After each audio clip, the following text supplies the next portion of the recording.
Hey guys, tonight we're slipping quietly into a world of waistcoats, wax-sealed letters, and an obsession that might sound made up. Victorian men collecting hair from their favorite politicians. Yes, really.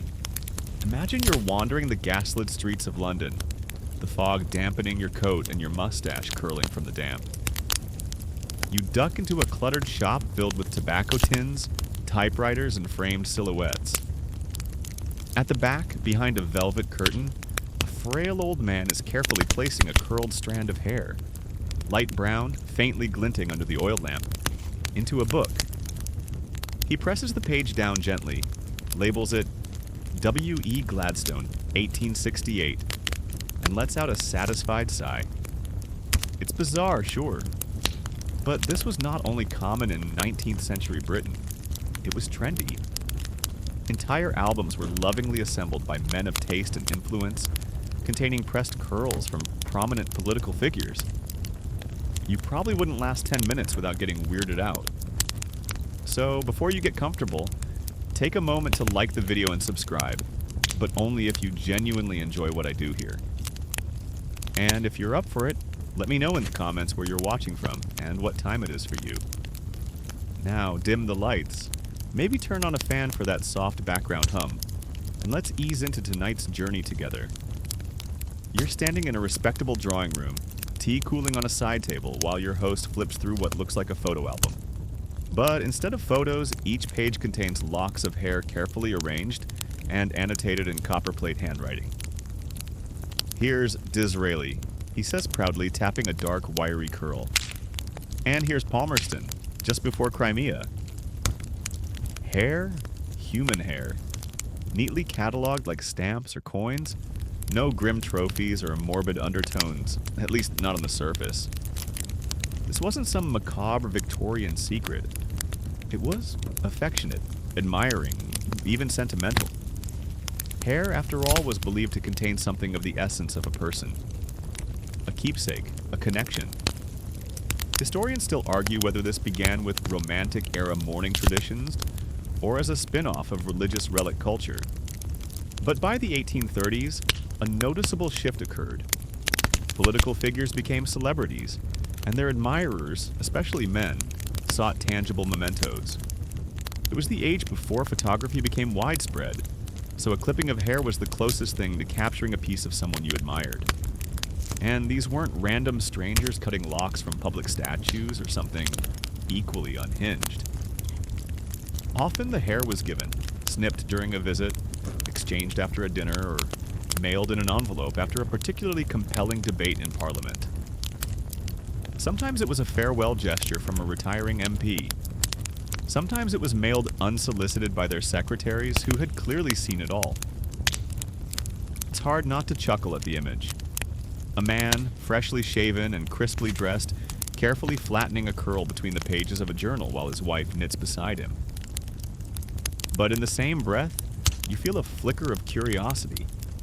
These weren't stalkers. They were educated, rational men, lawyers, teachers, clergymen, who simply found comfort in collecting a physical thread of greatness.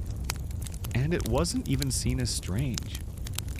This was a time when death masks, post-mortem photography, and keepsake jewelry made from hair were commonplace. In fact, you might remember that crocodile dung sunscreen the Egyptians swore by.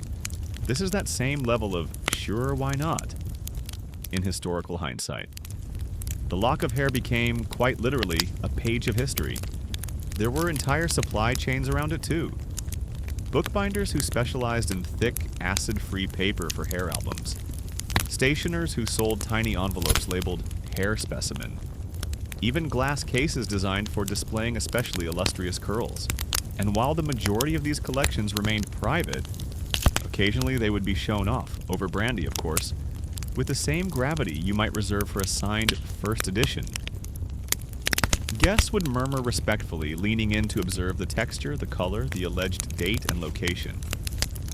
What made this habit uniquely Victorian was its fusion of emotional sincerity and unshakable earnestness.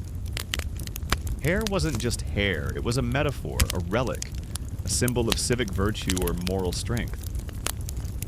A strand of hair from a politician was, in some way, a declaration of alignment, Imagine your favorite senator today mailing you a single curl tied with blue ribbon and saying, "Thanks for your support." Would you keep it in a glass case or just slowly back away? But back then, it was an honor. The practice also benefited from the fact that hair, unlike, say, voice or scent, doesn't decay much. It holds its color, its structure. Even centuries later, it retains that eerie vitality. And the Victorians, obsessed as they were with posterity and legacy, found comfort in that. Of course, some critics at the time saw it as eccentric, even effeminate. A few grumbling editorials in the Times questioned whether Parliament would soon need to install barbers in the lobby. But mostly it was accepted as a harmless, even endearing quirk of a deeply sentimental era. Besides, in a society already awash in hair jewelry, there wasn't much room to throw stones. As you tuck your knees under a heavy quilt and listen to the rain tapping the window pane, you imagine that somewhere, perhaps in a small oak drawer in an old country house, there still rests a thin ivory card labeled, "The Right Honorable Benjamin Disraeli, acquired following the Reform Bill debates, March 23, 1867. The handwriting is fading, but the hair, still there, still curling slightly as though waiting for applause. You're still in the drawing room, the fire crackling low, and the pages of the hair album spread delicately before you. But now the story sharpens into focus, away from quiet admiration and towards something more peculiar. The ceremonial collecting of hair from politicians while they were still very much alive and often still in office. You find yourself following a civil servant, let's call him Arthur, as he prepares for an unusually intimate appointment. Not a romantic rendezvous, no, but something arguably more personal. He's about to ask a member of Parliament for a lock of his hair. Arthur's fingers twitch as he buttons his waistcoat. He's rehearsed the lines. "It would be, sir, a gesture of great patriotic honor," he plans to say, hoping the MP won't find it intrusive. You tag along as he enters a well-appointed study where a senior politician, slightly balding, quite stately, is waiting. After a brief conversation about tariffs and the railway, Arthur nervously produces a tiny pair of silver scissors from his coat. There's a pause. A sigh. And then, with the faintest of nods, the older man leans forward so that Arthur can snip precisely one curl from behind his left ear. There's no laughter, no awkwardness. Just a shared understanding that this, strange as it seems, is a kind of civic ritual. Back then, this kind of exchange wasn't that far removed from requesting an autograph, except instead of pen on paper, it was blade on scalp. And unlike autographs, the hair had texture, scent, even implied intimacy. Hair had been somewhere. It had soaked in tobacco smoke from parliamentary lounges, had bristled under the pressure of political debate, had weathered carriage rides through fog and protest. These weren't snipped from strangers, mind you. Access had to be earned. Many of the men collecting hair were clerks, secretaries, or family friends of MPs. Some were political protégés or loyal party members. You didn't just barge into the House of Commons with a pair of shears and hope for the best. And the recipients often obliged. They understood the significance. In an era obsessed with legacy, to be remembered in physical form was flattering, even sacred. Historians still argue whether these exchanges were entirely consensual, or whether secretarial staff sometimes helped themselves to desk brush sweepings or post-trim leftovers. One anecdote tells of a junior aide who claimed to have retrieved a prized strand from the bottom of a basin after a particularly heated cabinet meeting. A few boulder collectors even tried to make their appeals sound like flattery draped in civic duty. "My constituents would treasure a token of your service," read one surviving letter, dripping with reverence and maybe a touch of creepiness, depending on your tone.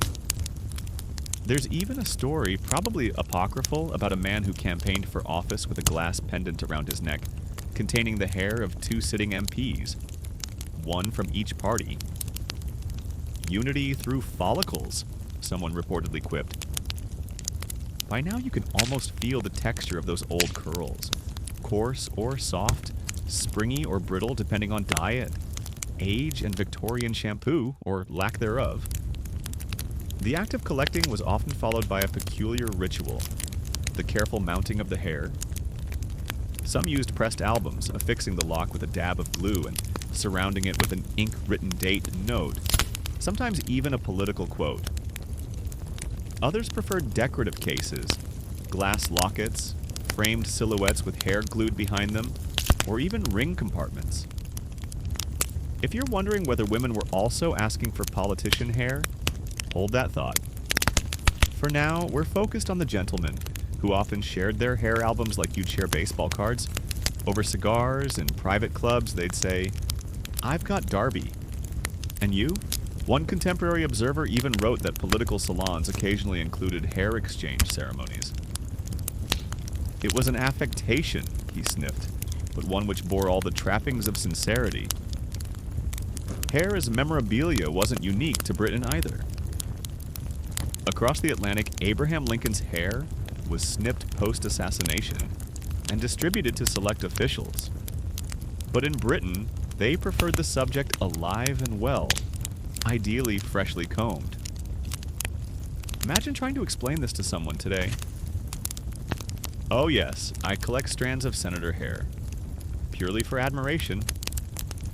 You'd be on several watch lists, and yet there's something oddly charming about it, isn't there? Less paparazzi, more papercraft. Less scandal, more scrapbook. These were men who sat in stiff leather chairs debating empire, debt, and temperance, and then went home to dab hair glue onto parchment under a brass reading lamp. There's something incredibly Victorian about that juxtaposition. Earnest, obsessive, tidy. And if you're still wondering whether any of this was fashionable, consider this. Stationery stores in London began stocking specialty hair envelopes. Some even printed "My collection of political locks" across the front in gold leaf. Of course, not everyone was a fan. Some MPs joked about locking their bedrooms at night. Others issued formal statements asking admirers to respect the boundaries of the human scalp. But generally, if your hair was being collected, it meant you'd arrived. And now, as you drift deeper into the quiet folds of your blanket, think about the way that one tiny lock, stored in a gentleman's study, could carry the weight of admiration, loyalty, and even love, all without a word spoken. It was politics, yes, but also a little bit poetry. The fire has burned down to embers now, casting a sleepy orange glow across the room. You lean back and let your eyes drift toward one of those hair albums sitting open on a little table. The pages are thick and yellowed with time. Each one has a name, a date, and, pinned delicately beneath a paper flap, a lock of hair. Some are carefully curled, others lie flat and slightly faded, as if even the hair itself has settled into quiet retirement. This is where things start to feel more structured, more curated. You begin to notice the rules behind the madness. Collecting hair wasn't just about acquisition. It was also about presentation. Welcome to the meticulous world of Victorian hair albums. Equal parts art project, political scrapbook, and social flex. You trace the edge of one page. The label reads, Lord John Russell, June 1852, taken after budget debate. The handwriting is elegant, looping, and utterly sincere. Victorian men approached their albums like modern-day archivists. There were unwritten codes. You never glued hair directly to the page. Always use ribbon or parchment. You never used anonymous locks. Unlabeled curls were considered suspicious, even tacky. And ideally, your album followed chronological or ideological logic, Whigs before Tories, radicals at the end, ministers in one section, backbenchers in another. This wasn't random hoarding, it was a public expression of private conviction. And these albums weren't always hidden away. In certain circles, showing them off was a form of political discussion. Imagine two gentlemen sipping sherry after supper. Oh, I see you've added Lord Aberdeen. Yes, just last month. He was very obliging. Spoke at length about Suez, then offered the snip himself. Charming fellow. Did you get Clarendon yet? Oh, he's been elusive. I hear he dislikes the idea. Something about dignity. They'd nod gravely and turn the page. You can't help but smile, it's also earnestly strange. And then there's the aesthetics. Hair was often styled into little loops, tied with silk threads, or arranged in abstract patterns. Some collectors pressed flowers onto the page alongside the hair. Others added tiny portraits. The result? Albums that looked more like wedding scrapbooks than political memorabilia. Historians still argue whether the artistic embellishments served to elevate the lock itself or to distract from the undeniable weirdness of the act. Perhaps both. Either way, they gave the collector's devotion a kind of legitimacy. Look, the albums seem to say, this isn't creepy, it's curated. You're starting to feel the hypnotic rhythm of it all. Page after page, name after name, curl after curl. A soft, repetitive homage to the leaders of the day. In a world with no social media, no selfies, and no podcasts, this was as close as many got to their heroes. And these albums weren't confined to high society. Clergymen kept them, schoolmasters, country doctors. You imagine a village postman in Yorkshire carefully filing away a lock of his MP's hair between letters, grinning quietly to himself. There was even a thriving second-hand trade. Estate sales sometimes featured albums of political locks, passed from father to son, generation to generation. Occasionally, the hair was sold off individually, much like collectible stamps. A small velvet pouch containing 3 strands of Lord Palmerston's hair once fetched more than a good violin, and the etiquette didn't stop at collecting. There were rules about how to ask. Direct requests were best made in person, preferably after a political event or dinner. Letters had to be polite, flattering, and slightly formal. Overly emotional appeals were frowned upon, and under no circumstances were you to bribe a barber. But of course, people did. That brings us to the parlor.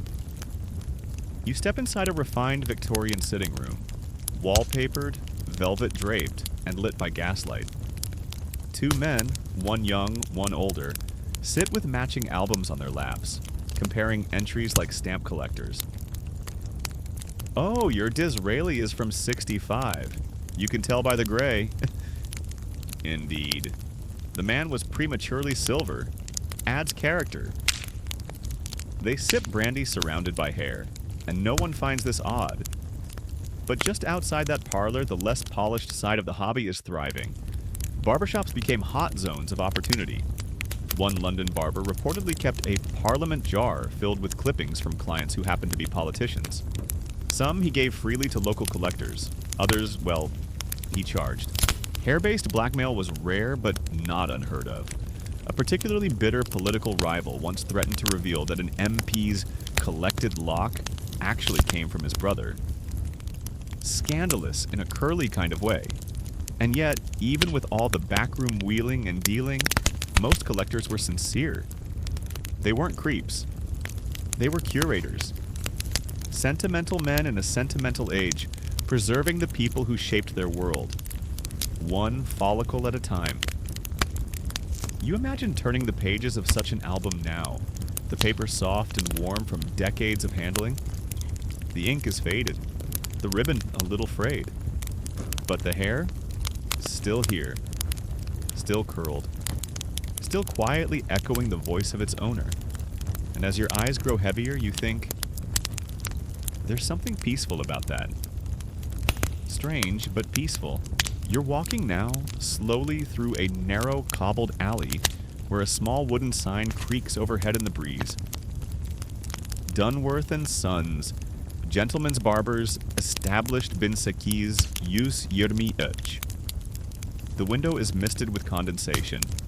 A gentle chime rings as you push open the door. Inside, it smells like tobacco, bay rum, and damp wool. The walls are lined with straight razors and jars of pomade. But tucked behind the counter, nearly out of sight, is the real attraction. An unmarked tin box labeled in fading ink. Private clippings. Welcome to the barbershop underworld of Victorian hair collecting. You sit in the corner, pretending to read a paper, as the barber leans in close to a customer and quietly says, "That'll be a fine trim today, Mr. Cavendish. Shall I set aside the usual for your cousin?" The man nods once and the scissors begin to snip. A few strands fall, gray and wiry, and are discreetly swept off the apron into a pouch, later to be passed along with a wink and a handshake. A lock of political gold, collected under the hum of gaslight.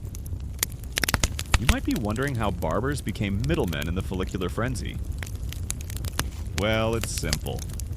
Barbers held the keys to the kingdom, or rather the scissors to the scalp.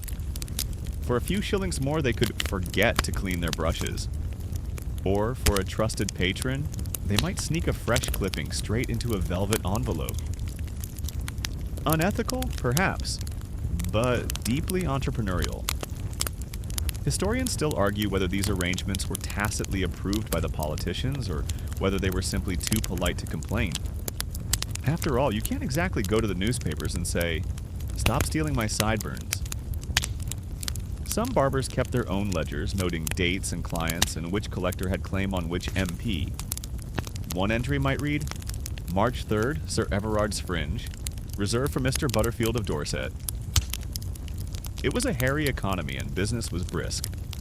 Of course, it didn't take long for imitation and forgery to follow. You step into the back room of another shop, where a man with ink-stained fingers is carefully curling a lock of generic brown hair around a thin dowel.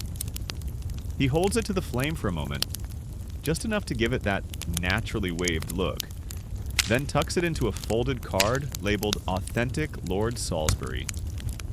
It isn't. But the buyer probably won't know that. And if they do suspect? Well, in an era before DNA testing or selfies, how do you prove it? This is where hair collecting enters the realm of soft con artistry. And barbers were at the center of it all. Some claim they could identify a man by the sound of his hair being cut.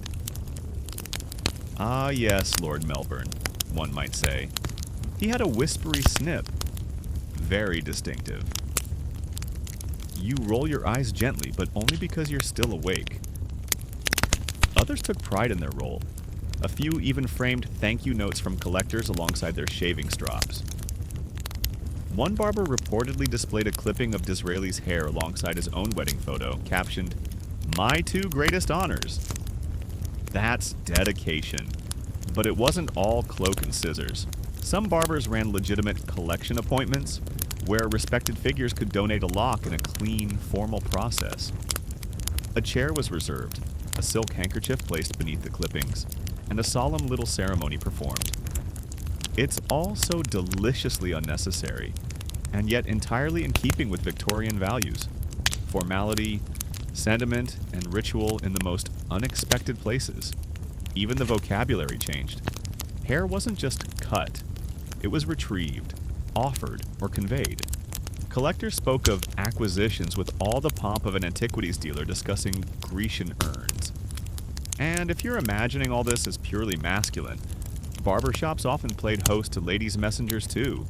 Maids sent by mistresses to retrieve a snippet of Lord Whoever for their own private albums. One London barber, when asked how many politician locks he'd handled in his career, simply said, "More than I can count, but not one without reverence." That might be the only time a man sweeping floor clippings could be called a historian. You return to the present now, sitting in a plush chair beside that glowing fire, thinking about all the tiny rituals that once took place in quiet corners of barbershops. The whispered deals, the sealed envelopes, the pride of tucking away a fresh clipping, still warm from the scalp, into an album of carefully labeled pages. It's weird, yes, but it's also kind of lovely. Hair may be just keratin, but in Victorian Britain, it was memory, identity, legacy. And in the hands of a barber with a sharp eye and a quiet sense of humor, it was also currency. So next time you get a haircut, glance down at the floor. You never know whose legacy might be lying at your feet. You're sipping tepid tea in a creaky old drawing room again, but this time your eyes fall on a different sort of album. Not just political hair now. No. These pages are filled with locks tied in black ribbon, inscribed in a more delicate hand and labeled with quiet reverence. Papa, 1842. Cousin Annabelle, after fever. And right beside them, astonishingly, Lord Palmerston, gifted after final address in Commons. You blink. The page doesn't lie. In the same intimate scrapbook where someone preserved the memory of a late mother, they also catalogued a curl from a famously boisterous prime minister. Because in Victorian Britain, the line between mourning and admiration was far more tangled than a barbershop floor. Mourning hair had a long, established tradition. Locks from loved ones were sewn into jewelry, framed behind glass or pressed between Bible pages. It was tender, emotional, sacred. So, what happens when that ritual is extended beyond family? You find yourself in a candlelit sitting room, watching as a woman in high mourning attire removes a tiny parcel from her drawer. Inside is a gray-brown curl, neatly wrapped, labeled Mr. Bright, donated by his private secretary. This isn't a crush, it's reverence. A political idol mourned like a brother. Because for many Victorians, politicians weren't just decision makers, they were moral guides, spiritual leaders, even surrogate patriarchs. Historians still argue whether this blend of private mourning rituals and public figures reflects a culture of repressed emotionality or simply an expansive idea of kinship. Probably both. Hair, after all, was the ideal medium. It lasted. It didn't rot, fade, or wrinkle. A lock kept for 30 years still shimmered with the oils of the person who once wore it. That permanence gave it power. And it was a two-way street. Politicians knew the value of hair. Some, sensing the demand, included locks in their farewell letters to supporters or secretaries. It was part gift, part benediction, proof that the bond was real. You peek inside another folio. This one belonged to a provincial schoolmaster, known for his quiet demeanor and obsession with public ethics. Nestled among pages of personal loss, his wife, his young son, are locks from MPs known for their stances on poverty reform. It reads like a moral ledger. The people he admired, the values he clung to. A shrine in strands. And yet, it never feels sinister. There's a softness to it. You imagine the man sitting by candlelight, past midnight, gently arranging the lock across the page. He isn't trying to own the politician. He's trying to remember him, preserve the principles, tie morality to something tangible, something that won't change with the headlines. It's important to pause here in this quiet moment and recognize how different the political culture was. Today, we're used to fast opinions, fast reversals, and fast exits. But in Victorian England, allegiance could last a lifetime. It wasn't just policy, it was identity. Hair was a souvenir of that loyalty. Not like a mug or a bumper sticker, but a genuine piece of the man himself. Intimate, yes, but in the purest, most earnest way. There were even regional hair clubs. Yes, really. Gentlemen in the Midlands or Cornwall might form small societies where they pooled their hair finds, traded duplicates, and published newsletters with updates like, Lord Russell's nephew has agreed to supply a clipping from the family comb. No one laughed, at least not publicly. Women, too, took part, but their methods were often folded into mourning culture. It wasn't uncommon to find a widow's memory box including a lock from a beloved politician, beside one from her husband. Not as a replacement, but as a reinforcement. Two men she had admired, albeit in different ways. You sit back now and imagine opening one of these albums for the first time in decades. The pages creak, the ribbon is brittle, but the hair is there. Still vibrant, still shaped, still charged with its quiet story. Some say this was the Victorian way of controlling loss. Others say it was about legacy. Maybe it was both. Either way, you begin to understand. In the minds of these earnest collectors, a man wasn't truly gone if you still had a piece of his presence to hold in your hand. So much emotion, tied in a knot the size of a thimble. You're back in London, but the setting has changed. This isn't a private drawing room or a somber morning parlor. It's the chaotic, overstuffed office of an antiquarian. The desk is cluttered with pamphlets, medals, pipe ash, and naturally hair. 3 tiny silver frames sit proudly at the center. Each contains a tuft, one auburn, one nearly white, and one a dark, wiry black. They're labeled in tidy calligraphy. Pitt the Younger, Lord Melbourne, and Sir Robert Peel. All prime ministers. All encased like relics. Your host, a man with ink-stained cuffs and a monocle permanently affixed to his eye, beams with pride. These, he whispers, were acquired directly from the private chambers of a peer's estate sale. Quite a coup, you'll agree. You nod slowly, taking in the absurd dignity of it all. Hair treated like gemstones. Prime ministerial fragments enshrined like saints' bones. And this is where the hobby tips into trade. The Victorian appetite for political hair soon outpaced the personal. Collectors became dealers. Dealers became archivists. And some, like your monocled friend, began treating hair not just as memorabilia, but as an investment. You browse his display cabinet.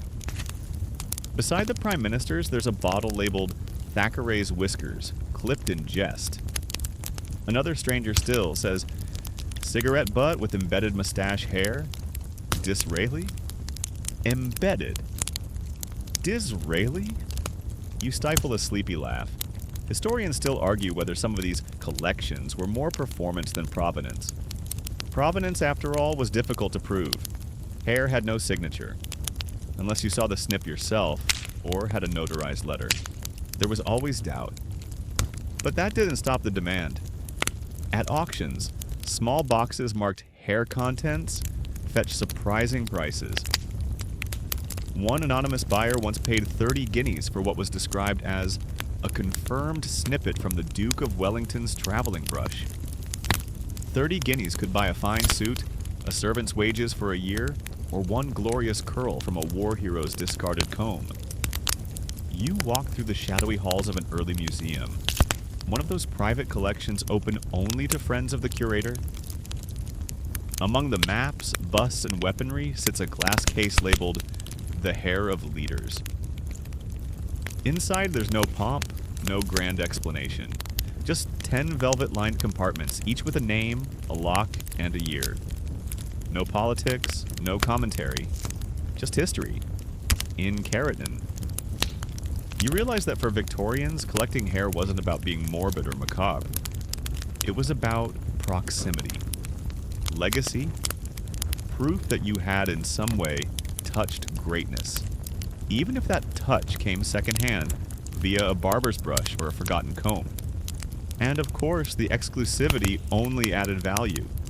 Not everyone could own Gladstone's pen or Palmerston's cane, but a few strands of their hair? That was possible. That was democratic. Almost. You flip through a catalog sent to wealthy subscribers of a publishing house in Bath. Inside, alongside etchings of Roman ruins and theological essays, is a single-page offering, Hair Relics of the Great, authentic locks from eminent statesmen, curated in decorative brooches or shadow boxes. Prices vary depending on notoriety. One listing reads, miniature locket containing hair of Sir Peel, ideal for devout public servants or tasteful retirement gifts. You can't decide whether it's absurd or poetic. Some buyers didn't even open the packages. They kept them sealed like mint-condition trading cards. Still others mounted them on velvet boards and hung them over fireplaces, the way you might display hunting trophies, but here, instead of antlers, they hung follicles. Then there were the truly fanatical, a subculture of collectors who created themed shrines in their homes. You step into one such drawing room now. Crimson wallpaper, low lighting, and a mantelpiece lined with busts and framed curls. Above it all, a banner reads, Men of Character. On the table sits a cigar box. Its label reads, Peel's Pocket Comb and Attached Remnants. You lift the lid and find exactly that. A fine-toothed comb, visibly worn, with a few stiff hairs still tangled in its teeth. You marvel that such a thing could hold so much meaning for someone. But in a way, it makes sense. Politics is ephemeral. Words fade. Legislation changes. But hair remains. Quiet, persistent, physical. And as you step softly out of the antiquarian's office, into the drizzle of late-night London, you realize something. They didn't collect hair to own politicians. They collected hair because, in a world shifting ever faster, it was one way to hold time still. The bells of Parliament toll gently in the distance as you wander past the polished steps of Westminster. But instead of going inside, you duck through a smaller, tucked-away side entrance, a back corridor reserved for staff, scribes, and wig handlers. Yes, this is the age of wigs. And tonight you're in for a paradox. Because even as Victorian gentlemen lined their parlors with lovingly labeled curls, Parliament itself remained a stronghold of artificial hair. Wigs, powdered and prim, ruled the benches. The higher the court, the fluffier the headgear. And yet, those very same men, when not in session, were offering up genuine strands of the real stuff for their admirers' albums. You peek into a preparation room. A young assistant is brushing out a full white barrister's wig, bits of powder swirling in the candlelight like snow. It looks majestic, yes, but absolutely nothing like the man's natural hair. Historians still argue whether the popularity of wig wearing was seen as incompatible with the hair collecting craze or if it added a kind of novelty. Perhaps for the serious collector, acquiring a real lock from a famously wigged politician was the ultimate prize. Like finding out your favorite actor actually can sing. And the truth is, the wigs were mostly for show. Theatrics. The real hair, what little there was kept beneath, either oiled and slicked or trimmed short for convenience. This made the process of collecting delicate. You couldn't exactly reach beneath a judge's headpiece and snip a souvenir. But that didn't stop determined fans. Some wrote letters requesting locks from beneath the wig, as if they were asking for a secret relic. Others requested clippings from pre-wig years, when the politician in question had still boasted a youthful head of hair. One particularly ambitious collector claimed to own every stage of Lord Brougham's scalp, from tousled to powdered to polished. You imagine a triptych painting, only itchier. Of course, wigs had their own rituals. They were brushed daily, often maintained by personal valets, and stored in carved wooden cases lined with velvet. Some politicians even named theirs. Lord Derby famously called his Oswald. Wigs weren't typically made from the hair of their wearers. Most were fashioned from horsehair, yak hair, or imported human hair, making the act of separating real from artificial even more significant for the collector. You weren't just admiring the look, you wanted the man himself, his actual strand, his actual DNA, if they'd known the term. There's something undeniably funny about it. Picture a gentleman thumbing through his hair album, murmuring, "Ah yes, Disraeli's temple curl. Pre-wig era, magnificent." You pass by a records room now, shelves stacked with leather-bound seating charts and draft bills. But just above one of the filing cabinets, tucked in a frame, is a small brown lock labeled Lord Chancellor's Last Day, clipped after final speech. It hangs beside his dusty ceremonial wig, hair beside hair, real beside symbol. The tension between appearance and authenticity was everywhere in Victorian Britain. Men in Parliament performed one version of themselves, stoic, powdered, formal. But the hair in those collector's albums, that was unfiltered, organic, human. You consider the irony. The very men who donned artificial hair in public were the same ones whose natural locks were being harvested in private. And then there were the wigless. Baldness surprisingly wasn't taboo. In fact, it could add to a politician's perceived wisdom. A gleaming dome implied long service, deep thought, and little vanity. But it did complicate hair collecting. One flustered fan reportedly wrote, "I admire your principles, sir, but I confess I am unsure whereupon to request a curl." The reply? a kind note accompanied by a tuft of beard hair wrapped in tissue paper. Collectors adapted. Sideburns, mustaches, even errant eyebrow hairs were fair game. One enterprising young clerk boasted of retrieving an eyelash from Sir George Grey's blotter, pressing it like a four-leaf clover into his notebook. Hair, in whatever form, still carried the aura. And then there were the wig reveals. A rare and thrilling moment when a politician would remove his powdered crown in private, perhaps in the presence of a close friend or family member, revealing the sparse, soft reality beneath. That, for a collector, was the holy grail. Not just the lock itself, but witnessing the scalp. It sounds ridiculous now, but there's a sincerity in it that lingers, even as you shift sleepily beneath your blanket.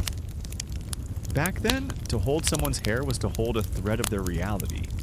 Beneath the performance, beneath the wig, beneath the centuries of protocol. Hair was never just hair. It was the honest part, the unvarnished part.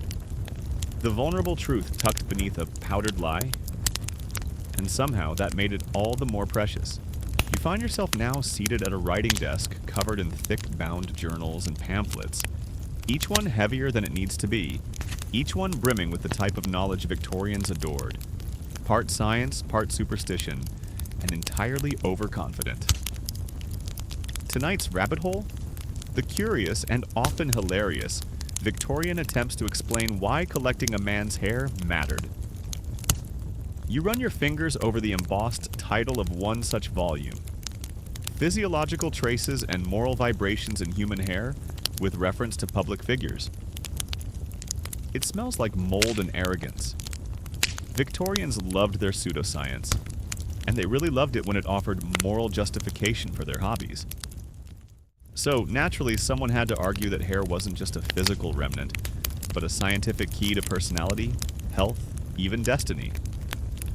You flip to a bookmarked page and read aloud in your softest inner monologue. The coarseness of strand indicates firmness of belief. The curl, a natural affinity for persuasion. The sheen, intellectual luster. You smile in the dark. Who knew frizz could indicate fiscal policy? Historians still argue whether these hair theories were ever taken seriously or simply served as highbrow excuses for otherwise odd behavior. But the pamphlets certainly existed. Dozens of them, written by amateur scholars, country doctors, and the occasional bishop with too much free time. Some of the more scientific claims included: red hair implied revolutionary tendencies, poor Disraeli. Split ends revealed indecision in matters of trade. Thick follicles correlated with imperial resolve. Cowlicks were allegedly common among wigs. One theorist insisted that hair retained magnetic resonance from its original host, meaning that to touch it was to briefly commune with the person's spirit. You picture a solemn collector holding a strand to his forehead like a psychic with a tuning fork? It sounds absurd, but consider the context. Victorians were fascinated by phrenology, the belief that skull shapes revealed character. Palmistry was in vogue. Mesmerism, animal magnetism, and seances were all regular topics in polite society. Is it really that surprising they'd apply similar logic to a curled lock of hair? In fact, some even attempted to diagnose leaders posthumously by analyzing surviving hair. A particularly dramatic article titled "The Strands of Leadership" claimed to explain the failure of a mid-century minister based solely on the dryness of his fringe. Spoiler alert, the conclusion involved insufficient oil. You laugh a little, but gently. After all, these weren't fringe eccentrics, pun unavoidable. They were respected men, engaging with the science of their time in earnest. And the pseudoscience gave them permission. Collecting hair wasn't just sentimental, it was educational. There were also more grounded theories. Some naturalists argued that hair's durability made it a better historical artifact than letters or speeches. Ink fades, one wrote, but the strand preserves its own timeline. Not wrong in a weird way. One bold society even held hair exhibitions. Attendees would examine mounted samples under magnifying glasses, comparing the vigorous shafts of reformers with the wan fibers of ditherers. It was politics as trichology. Collectors began to arrange their albums with scientific notations: density, strand diameter, natural oils, curl index. You could find entries like Gladstone, 1994 from left temple. Noted increased dryness and brittleness. Possibly reflects mounting anxieties over Irish home rule. Yes, really. And this wasn't restricted to the idle elite. Doctors, clergymen, and even a few members of parliament themselves dabbled in hair theory. Some even compared multiple clippings from the same individual over time, tracking changes and drawing speculative conclusions. Was the nation's future readable in a politician's parting? Well, some Victorians thought so. They believed in the symbolism. Hair grows silently, steadily. It outlasts speeches, survives fire, resists rot. It was of the body but separate, collectible yet personal. It straddled the line between a person and object, and that fascinated them. Take a deep breath. It's a lot to absorb. Curl strength is character, follicle width is legacy, and yet you begin to appreciate the odd beauty of it all. The way they tried to make sense of greatness through the smallest fragments. The way they built entire theories out of thread-thin clues. Hair wasn't just proof of presence, it was evidence of essence. And if that's not deeply Victorian, what is? You run your hand across one final entry before shutting the heavy book. Collected during the rainy spring of '73, still soft. A man of consistency. And just like that, a strand becomes a story. The sky outside has turned a velvet blue, and you can almost hear the distant clip-clop of a carriage retreating down a gas-lit street. Inside, the room is quiet, but for the soft ticking of a mantel clock, and you find yourself among the polished wood floors and green baize tablecloths of a Victorian auction house. Tonight's lot? An oak cigar box with a handwritten label, Peel's pocket comb, and attached remnants. You take a seat in the gallery as the auctioneer raises the box with a velvet-gloved hand. The crowd leans in, not with hunger, but with hushed curiosity. This item, he declares, was retrieved from the private effects of Sir Edmund Crandall, a noted member of the Derby Gentlemen's Hair Society. Contained within are no fewer than 4 visible strands, believed to be from the head of Sir Robert Peel himself. There's a soft gasp. Not dramatic, but respectful, like watching a holy relic being unveiled. Bidding begins. You observe a stern woman in lavender gloves raising her paddle against a pair of elderly brothers, whispering fiercely to each other. The numbers climb. 20 guineas, 25, 33, and finally sold, all for a comb. A comb and a few ghostly strands. You might be asking yourself, how did it come to this? How did hair, something we brush away daily, become worthy of a bidding war? Simple. Victorian Britain had entered the age of political relics. Much like the medieval reverence for saints' bones or holy robes, Victorians now venerated the mundane items once held by their secular heroes. A cracked teacup used by Disraeli, the blunt quill used by Palmerston to sign a naval budget, a locket containing what was almost certainly Lord Melbourne's upper lip hair. The line between reverence and merchandising had started to blur. You stroll through a gentleman's club-turned-museum, where entire display cases are dedicated to items of state. Among the medals and treaties lies a gold-framed curl labeled Hair of Lord Russell, clipped during cholera debates 1853. It rests on silk, lit by candlelight, quietly smug. Collectors saw these items not just as memorabilia, but as anchors of history. Material proof that someone had stood for something. And what more personal proof than their hair? Historians still argue whether this shift in collecting was driven by genuine admiration or the growing commercialization of politics. It's true that by the 1870s, companies were beginning to capitalize. Some even offered hair provenance certificates like tiny Victorian co's, stating the date, the snipping context, and occasionally a drawing of the person's head shape. You pass a shop window on a foggy London street, pausing to examine a display. Alongside brass opera glasses and ivory chess pieces sits a small velvet case. The tag reads, "A lock of real parliamentary history, guaranteed authentic." It's half antique store, half shrine, and the buyers, they weren't all hobbyists. Some were scholars, some political groupies, some simply sentimental. One widow, known for her tireless charitable work, kept a glass dome on her writing desk filled with curled locks from men who had advanced the cause of education. It looked like a diorama of a powdered wig caught in a storm, but to her, it was legacy made visible. You find a ledger in an old bookshop listing auction results. Chancellor's cravat pin with embedded hair. 8 guineas crumbed envelope said to hold Gladstone's trimmed mustache ends. 14 guineas comb with 6 hairs still lodged. Unlisted, sold in private sale. Some items were fakes, others probably not.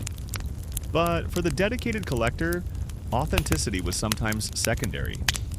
What mattered was the story, the belief, the connection. Even Queen Victoria got in on the act, though of course hers was at the highest level of propriety. She sent locks of her own hair to favored diplomats, family members, and the occasional deserving civil servant.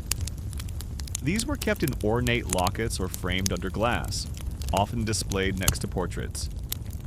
And when someone died, particularly a statesman of note, there would be a sudden rush. Secretaries were known to snip a final lock before the coffin closed. Some of these became family heirlooms. Others quietly found their way into the hands of the relic-hungry public. In death, as in life, hair carried meaning. You pause at the foot of a tall shelf filled with dusty folios and ribbon-tied bundles. Inside, strands lay motionless, but rich with potential. Like fossils, like signatures without ink. It's easy to mock. Hair auctions? Really? But then again, what else can you hold in your hand that once sat on the very man's head as he debated war and peace? What other relic could survive centuries so unchanged? Hair wasn't simply a commodity. It was an echo, a trace, a thread that tied a man quite literally to history. And somewhere in a quiet drawing room, a collector leans in to sniff an old silver brush and whispers, "Yes." That's still Peel. You're in a conservatory now. Sunlight dapples the floor through lace curtains, and a table is covered in fine china, embroidery hoops, and something that immediately catches your eye. A large scrapbook. It's pink, velvet-bound, and unmistakably feminine. You glance down at the title embossed in delicate gold. Ladies' Keepsake Collection. But the first thing you notice isn't a page of poetry or dried flowers, it's a lock of hair labeled, "Mr. Gladstone received via housekeeper, July 1876. Welcome to the world of women in the hair game. An underreported, unexpectedly rich strand, pun accepted, in the history of political hair collecting. While most historical accounts focus on the gentlemen, those parliamentary hobbyists and backroom barbershop dealers, women too, participated in their own quiet way. And they did so with the same strange blend of sentimentality, curiosity, and social nuance that defined the Victorian age. You flip the pages gently. Between swatches of lace and pressed ferns lie curls from authors, reformers, ministers, and yes, politicians. Many of these collections blurred the line between public admiration and private infatuation. Historians still argue whether these albums were political in nature or something more emotional. Some entries read like diary fragments. His speech on laborers moved me to tears, a lock for remembrance. Others are more pragmatic. Fine curl, though coarser than expected. Must be the Irish weather. Some women gathered hair through family connections, daughters of MPs or cousins to a private secretary. Others traded among social circles. One etiquette guide even suggested a lady might Request a curl for charitable raffles. A clever way to turn sentiment into social action. Of course, some requests were less official. You find a letter folded and faintly perfumed, tucked between the album's pages. In it, a woman thanks a politician's valet for his discretion, noting, "The enclosed pin was more than I had hoped for. Please know it shall remain quite private." We'll never know who she was, but her handwriting is steady, confident. She knew exactly what she was asking for. And then there were the salon gatherings, afternoon teas where women displayed their albums and compared editions.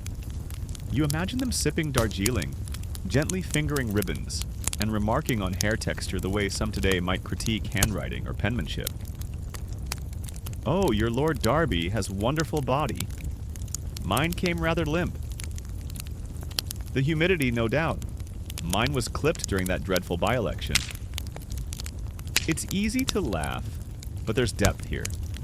Hair collecting offered Victorian women a rare portal into public life, especially for those not permitted to vote, speak in parliament, or hold office. This was their scrapbook of civic engagement, their tactile index of who mattered and why. Some women combined political hair with social activism. Locks from abolitionists, suffragists, reform-minded MPs, all preserved side by side. Not as trophies, but as reminders of causes worth supporting.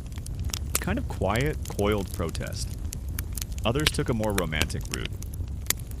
One diary entry describes a woman pressing a lock from a young MP into her volume and writing, "He will never know my admiration, but this shall keep it safe." No scandal, no seduction, just affection preserved in keratin. And naturally, not all hair was acquired with permission.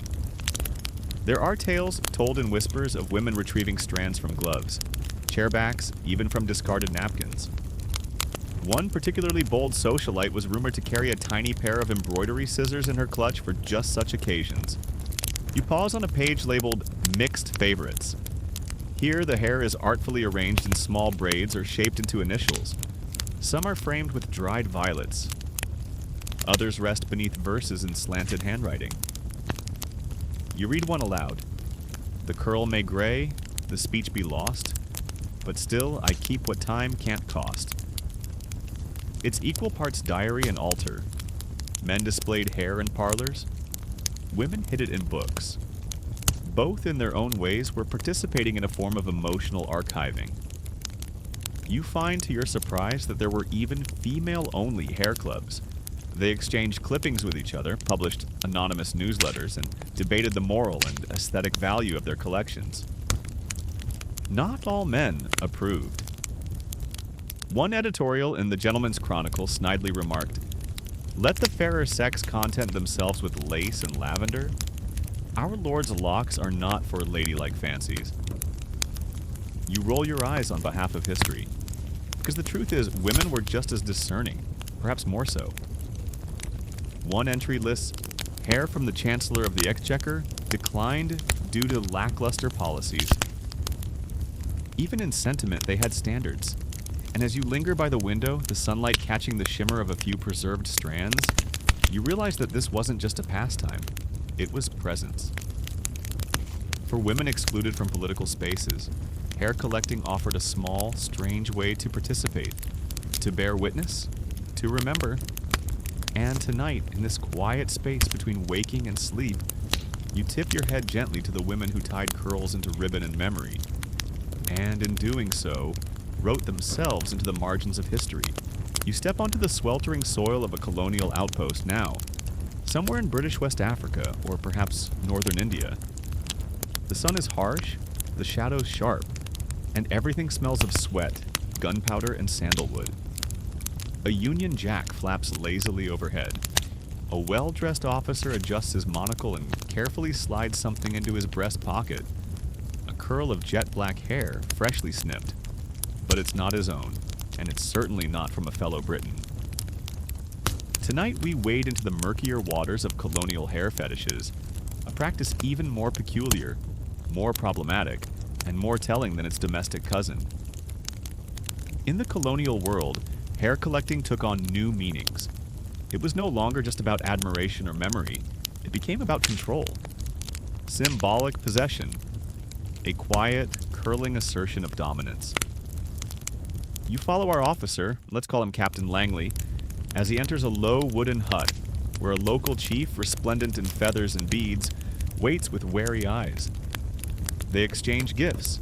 Some beads, a handshake, a tin of tea. Then a bizarre request. May I keep a token? A lock of your hair, just for remembrance. The chief blinks. The interpreter frowns. But the request is granted. Snip. Back at the camp, Captain Langley will tuck the strand into his field journal, right beside notes on rainfall and trade routes. He labels it in perfect copperplate. Chivenda Leader, 1889, Cooperative Spirit. You might be cringing, and rightly so. Historians still argue whether these acts were considered respectful, exploitative, or something in between. In some cultures, offering hair was a sacred gesture. In others, it was taboo. But for the British, eager to catalog the world, hair became just another thing to collect. It wasn't always so direct. Some collectors gathered hair from servants, prisoners, or battlefield remains. One explorer famously returned from the Congo with a bag of labeled hair, each sample tagged with tribal name, location, and temperament. It was presented to the Royal Geographic Society as a scientific contribution. You shiver a little, because here the line between souvenir and specimen gets blurry fast. Victorian anthropologists were fascinated by hair as a racial marker. Journals published detailed comparisons of strand thickness, curl patterns, and oil content, each assigned social or intellectual value. It's disturbing, but historically real. These studies claim to quantify civility, to measure culture in centimeters. It was pseudoscience again, but with colonial consequences. Entire ethnicities were judged by the texture of a scalp. And so, political hair collecting, which had started as a quirky domestic hobby, became overseas a tool of empire. You peek inside a leather-bound collector's book labeled Encounters. Inside are tiny envelopes containing tufts from Indian princes, Pacific Island chieftains, and West African nobility. Each is paired with a paragraph of observation, language, loyalty, hairstyle customs, and usually a subtle note of superiority. Yet not every entry reeks of conquest. One British nurse stationed in Burma wrote lovingly of a local midwife who gave her a strand of hair as a symbol of trust. It was braided, perfumed, and stored with a pressed flower. A real connection, human and sincere. Not everything in the colonial archive is cruelty. Still, these moments are rare. More often, hair from colonized subjects was displayed back in Britain in ethnographic exhibitions, alongside spears, jewelry, and misidentified bones.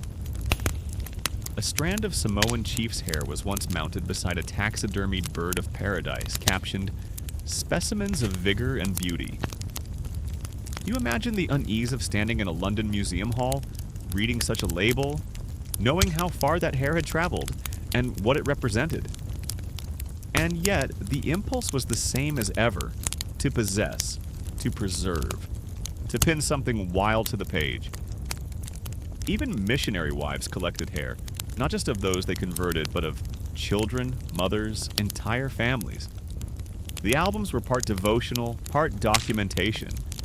It's a strange collision of tenderness and control. One journal describes a missionary weeping as a local girl died of fever. She cut a strand of the girl's hair and tucked it into her Bible. A week later, she wrote to friends, "Though we could not save her, I hold her here still, close to God's word." Hair again became the bridge between memory and power. You return now to your seat, the lamp glowing low beside you. You think about Captain Langley, his pocket full of tokens, about the nurse and her Burmese friend, about the taxidermied bird and the Samoan braid. You wonder how many of those locks still sit in drawers, unexamined, unexplained. Collecting hair in the colonies was not just sentiment, It was politics. It was possession. It was belief twisted into something tactile. And as strange as it is, it's part of the same story. The same human urge to remember, to hold on. Even if what you're holding was never really yours to take. You're back in Britain now, specifically in a damp back room with appealing wallpaper, shelves stacked with odd relics, and a man hunched beneath a flickering gaslight. His pince-nez slides down his nose as he squints at something in his tweezers. A tiny curl of suspiciously auburn hair. The envelope says Queen Victoria, 1857. But this is most definitely not black. Welcome to the shadowy business of forgery, fakes, and mismatched follicles, where the line between devotion and deception was often as thin as the strands themselves. The deeper the obsession grew, the more it invited opportunists. Not everyone could access a real politician after all, and not every admirer was above a little substitution. You glance at a pile of opened envelopes, each one marked with flowery claims. Taken from Lord Palmerston's own cloakroom brush. Trimmed discreetly from the Earl of Derby's traveling rug. Hair swept from the footwell of a parliamentary carriage. It's starting to sound less like admiration and more like forensic science. Historians still argue whether some collectors knowingly accepted forgeries, playing along to preserve the fantasy, or were genuinely duped by clever imitators. Likely, it was a bit of both.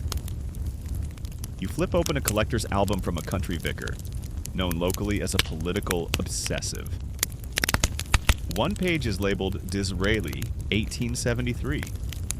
The strand is blonde, and you, even in your drowsy state, know that Disraeli was famously dark-haired. The curl? Probably from the vicar's own nephew. You smirk. There were entire cottage industries built around fake relics. Certain stationers sold authentic Victorian memorabilia kits, complete with parchment, ribbon, and a selection of anonymous hair clippings. Color may vary, the small print warned, for illustrative purposes only. Barbers got wise too. Some swept floor clippings into labeled tins by color and texture. Light brown, wiry gray, indistinct brunette. These became the building blocks of second-hand legends. It wasn't just collectors falling victim. Occasionally they were the ones doing the fabricating, enhancing their albums for status or symmetry. A letter from one ambitious gentleman reads, "Having secured both Palmerston and Peel, it felt incomplete to exclude Gladstone. I have thus affixed a similar curl, albeit of humble origin, in the spirit of aesthetic harmony." Translation: he faked it to round out the page. And in an era without DNA tests or photos in every newspaper, it was easy to do. You could grab a snippet from your neighbor's head, roll it into a curl, and proclaim it the property of a statesman. Who would challenge you? Some were sneakier still. A rumor once circulated that a known collector hosted salons where guests were served brandy and invited to contribute a strand, ostensibly for an art project. The host then repurposed these into authentic MP curls, affixed them to calling cards, and sold them in London's seedier antique markets. Another tale, likely apocryphal but too good to omit, involved a man who claimed to possess a lock from every prime minister since Walpole. The suspicious part? All the curls were the exact same shade and style. Yet amid the forgeries, some collectors became amateur hair sleuths. You follow one such enthusiast through his process, cross-referencing portraits, noting hairlines, comparing written descriptions from newspapers, and even, yes, examining the smell. One entry reads, "Questionable scent, carries notes of lavender. Peel was known to prefer bay rum." Imagine analyzing a stranger's grooming habits to verify a strand. It's absurd, but also oddly touching. These collectors cared. Deeply. Some even published guides on identifying true political hair, complete with illustrations of common fakes. One pamphlet warned, "Beware the conspicuous curl. Authentic strands are often plain, stiff, or irregular." You picture a Victorian man, brow furrowed, examining a locket with the gravity of a jeweler appraising a diamond. Is this the real deal? Or just Aunt Mildred's leftovers? And the consequences of being caught with a fake? Mostly mild embarrassment. Maybe a little gossip in the club. But for the truly invested, it could be devastating. One collector reportedly burned his entire album after discovering that 2 of his prized entries came from a servant's broom. That's the thing about sentimental relics. They're only as powerful as the story behind them. A fake curl, once unmasked, becomes just hair. But believed, it was a conduit to greatness. So you sit back now, amused and a little wistful. All this trouble for strands of hair, all this ceremony, this suspicion, this sleuthing, for something most of us wash down the drain. But for Victorians, authenticity mattered, even in sentiment. And you wonder, was it the curl itself that mattered? Or the belief, the little leap of faith, that this scrap of keratin once stood in the House of Commons, argued tax reform, or paced nervously before a vote? Maybe that's what made a fake so disappointing. It didn't betray the collector's intelligence, it betrayed his hope. And that, oddly enough, is what made it all so real. The gas lights flicker softly as you find yourself seated in a cramped campaign office somewhere in Yorkshire, circa 1885. Posters line the walls, bold fonts, rousing slogans, patriotic ribbons. A tray of tea grows cold beside a typewriter still warm to the touch. And on the desk, pinned beside a printed manifesto, is something unexpected. A tiny envelope marked, "Authentic candidate hair, enclosed for inspiration." You blink. Is this a prank? Some prankster clerk's idea of satire? Not at all. This is hair as propaganda, the final transformation of a gentleman's odd habit into a fully fledged political marketing strategy. The idea was simple. If voters admired leaders so much they kept their hair, why not lean into it? Victorian campaigners, ever resourceful, began including hair samples with pamphlets and mailers. Usually just a few clipped strands, glued to a card, sometimes framed by a tiny ribbon or crest. The goal? Not just to persuade, but to connect. You flip through a stack of mailers. Each features a candidate's promises. Better roads, fair wages, religious tolerance, followed by a small signature and a dab of glue securing a lock of hair. It's half biography, half relic. Imagine getting a flyer today with a senator's sideburn in it. You'd call security. But in 19th century Britain, it was personal, sincere, almost endearing. Historians still argue whether these tactics swayed undecided voters or simply delighted the already loyal. But reports suggest that the hair cards, mojen as they came to be known, were wildly popular among women and the elderly, 2 groups often left out of direct political engagement. One suffragist wrote rather dryly, "Denied the vote, we must content ourselves with a fringe of influence." Quite literally in some cases.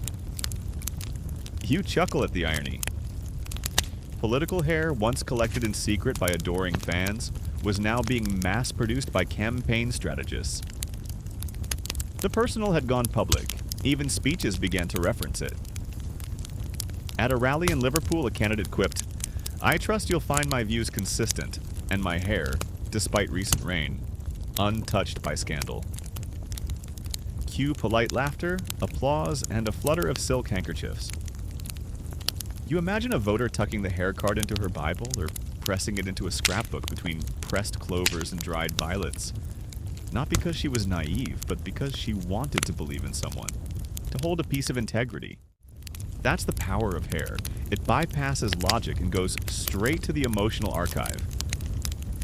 Of course, not every use was so wholesome. Some pamphlets weaponized hair. A few were printed with comparative samples. Locks from 2 competing candidates accompanied by highly biased descriptions. Mr. Whittaker's strands, full-bodied, well-combed, indicative of steady leadership. Mr. Croft's thin, unkempt, with the scent of brandy. Yes, smear campaigns. Bifollical. And then came the joke versions. Satirists printed spoof mailers claiming to include "authentic eyebrow of the Chancellor," or official beard sweepings from Parliament's backbenches. Some sold novelty kits containing tufts of horsehair labeled, "From the rear of fiscal reform." Even Queen Victoria wasn't spared. One tabloid, outraged over a political scandal, published a cartoon of ministers exchanging locks like schoolgirls with the caption, "A Parliament of Petticoats and Pomade." Still, for every mockery, there were dozens who took it seriously. Collectors treasured campaign hair just as much as privately acquired locks. One scrapbook labeled "Men Who Asked My Vote" contained curls from 5 MPs, 3 aldermen, and one particularly charming railway commissioner. Hair had become a badge, a campaign token, a relic of intention. And in some towns, candidates even hosted snipping socials, odd little gatherings where supporters could receive pre-cut curls, sometimes even watch as the candidate offered one on stage. Theatrical? Absolutely, but it worked. These were the days before radio, before TV. A lock of hair was as close as many people came to touching their leaders. One woman described pressing a campaign curl between her palms before going to the polls with her husband. She couldn't vote, but she could nudge. "It made me feel," she wrote, "as if his promises were more than paper. They were bodied." And so the humble hair lock, once a private token of admiration, had fully entered the political toolkit. You glance back at the flyer on the desk. The ink is smudged, the message generic. But the curl, it's still there. Real, textured, slightly stiff with age. More alive than the rest of the leaflet. It whispers, "He was here. He meant it, you touched part of him." And even if the promise faded, even if the roads were never fixed or the wages never raised, that strand would remain, curled quietly on a card, somewhere in a box of old clippings waiting to be remembered. It's a chilly morning in Edwardian London. The fog hangs low, curling around chimney stacks like lazy ghosts. You step through the swinging door of a gentleman's club, not the raucous kind, but the sort with leather chairs, yellowing newspapers, and a grandfather clock that's been ticking since the Napoleonic Wars. Inside, you find a hair collector, gray-suited, thin-mustached, staring solemnly at a nearly empty page in his folio. The year is 1908, and the hair craze is fading, not abruptly, not scandalously, just quietly. Victorianism is giving way to modernity. The world is speeding up. Trains are faster. Newspapers are more skeptical. Photographs, once rare, are everywhere. The sentimental lock of hair is beginning to look old-fashioned. The collector sighs. He's just returned from a political dinner where he politely asked for a strand from a rising Liberal MP, only to be met with awkward laughter and a deflection about the wife being more the sentimental type. Historians still argue whether the decline was cultural, technological, or simply generational. Most likely it was all three. You flip through his album. Early pages are lush, thick with ribbon-tied curls, careful annotations, maybe even a pressed violet or two. But as the decades roll forward, the entries become sparser, the hair thinner, the ink more rushed.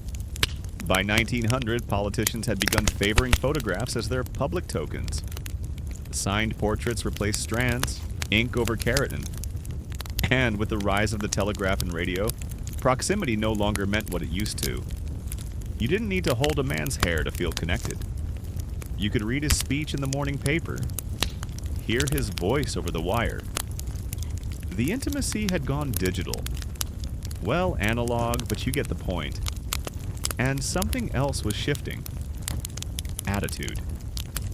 The sentimentalism of the Victorian age was losing favor. Stoicism was in.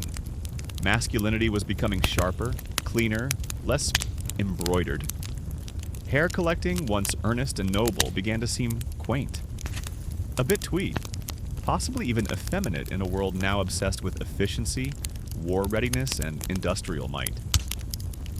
Collectors felt it. Some tried to keep the flame alive.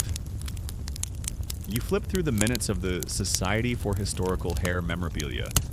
Still holding monthly meetings, but now with dwindling attendance and fewer new acquisitions. A notation reads, March 1910, Mr. Blake arrived late. No new samples. Did bring a packet of Mr. Lloyd George's cigar ash, but consensus deemed it outside the bounds of our mission. Desperate times. Others quietly packed away their albums into attics, desks, trunks. Some were passed to sons who didn't quite understand their purpose. Others were sold off to antique dealers for pennies, often mistaken for mourning books or keepsake journals. And yet, not all collectors were ready to let go. One man, an eccentric retired school teacher in Cornwall, spent his final years writing a book called Echoes in Keratin, an Apolitical History in Hair. It was never published. But his manuscript, discovered decades later, contains one beautiful line. Though his words faded from my ears, I still hold the curl that heard them spoken. You can't help but smile. Hair collecting didn't die with a bang. It drifted into obscurity the way old habits do. Replaced not because they failed, but because the world moved on. And you start to notice the broader context. The Great War is looming. Empires are teetering. There are bigger things to worry about than ribbon-bound ringlets from cabinet ministers. Still, in the quiet corners of Britain, a few stubborn souls held fast.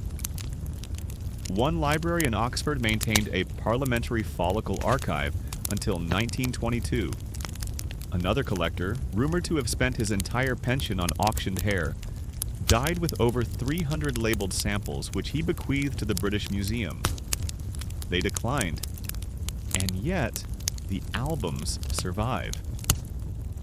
You imagine someone today opening an old trunk in their grandmother's attic, flipping through the pages and whispering, who were these men? And why did she keep their hair? The answers are simple, and layered, and strange.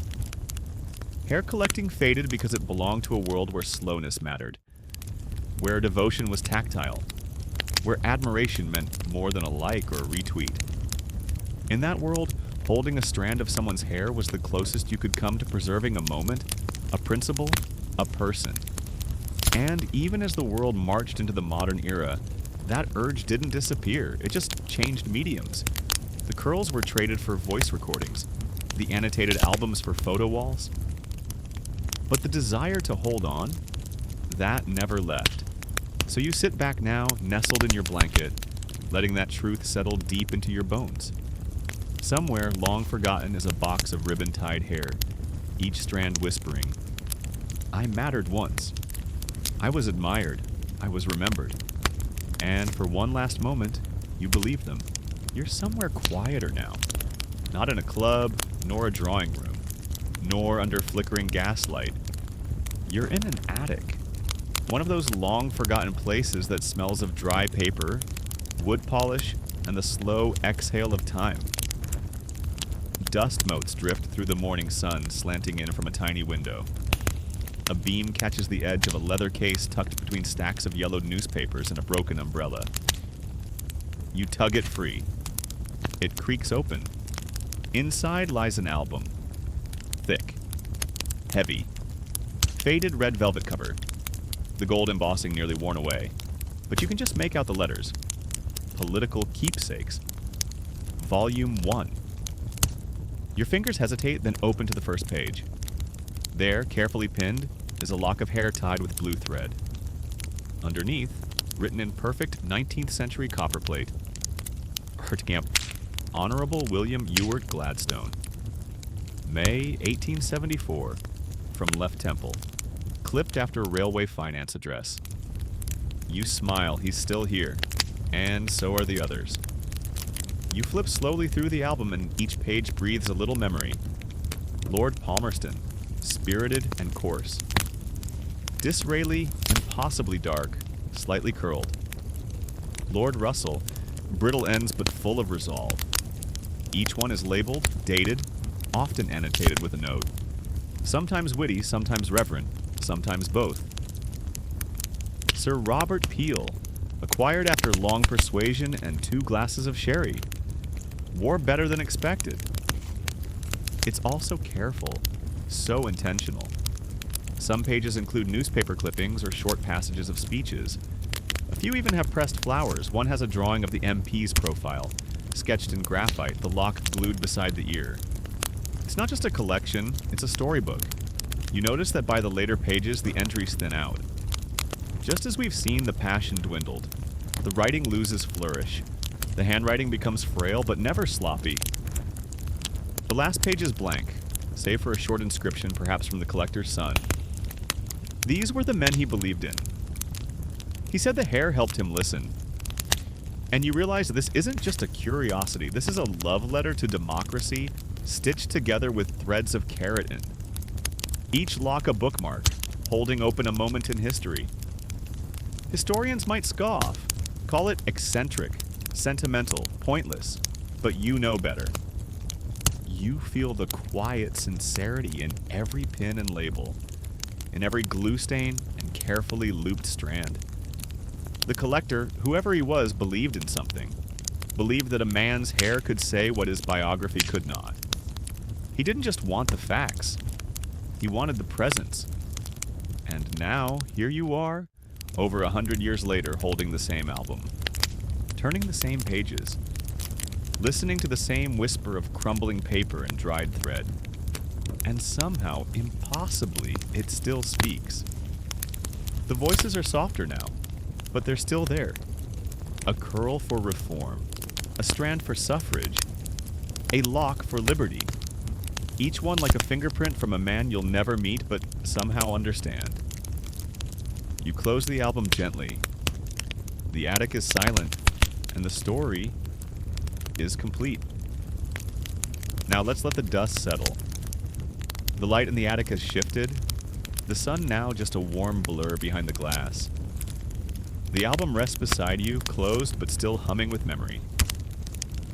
The air feels stiller now, like even the floorboards are holding their breath, and you, tucked beneath your blanket, eyes growing heavier, begin to feel the pull of sleep.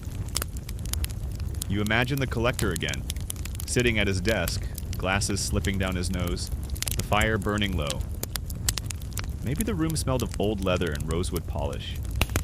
Maybe a kettle hissed softly in the background.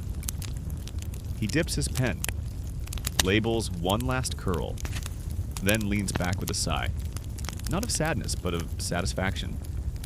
Because what he's gathered isn't just hair, it's time, moments, convictions, the intangible shape of belief, pressed into an album and left for someone like you to find. You feel that now, don't you? A deep, calming sense of continuity. That quiet comfort of knowing someone cared enough to hold on, to make memory tactile. So breathe in gently. Let your limbs grow heavy. Let your thoughts fade, like the last line in a letter or the soft curl of a forgotten lock. You're safe now. You're wrapped in a story stranger than fiction and older than sleep. Let it carry you. And if you dream of velvet albums and curled ribbons tonight, well, that's between you and the past. Sweet dreams.